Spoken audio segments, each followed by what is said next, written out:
కీర్తనలు 111 అధ్యాయం. యెహోవాను స్తుతించుడి. యథార్థవంతుల సభలోను సమాజంలోను పూర్ణ హృదయంతో నేను యెహోవాకు కృతజ్ఞతాస్తుతులు చెల్లించెదను. యెహోవా క్రియలు గొప్పవి, వాటి యందు ఇష్టం గల వారందరూ వాటిని విచారించుదురు. ఆయన కార్యము మహిమా ప్రభావం గలది, ఆయన నీతి నిత్యము నిలకడగా నుండును.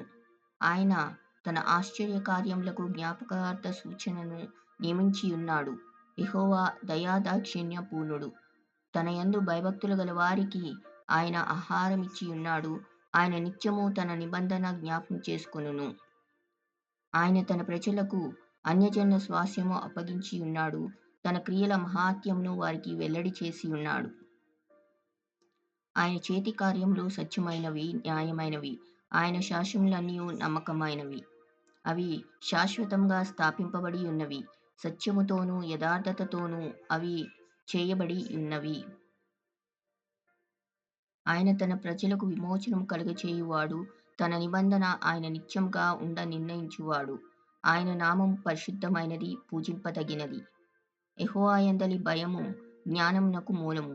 ఆయన శాసనములననుసరించు వారందరూ మంచి వివేకము గలవారు. ఆయనకు నిత్యము స్తోత్రము కలుగుచున్నది.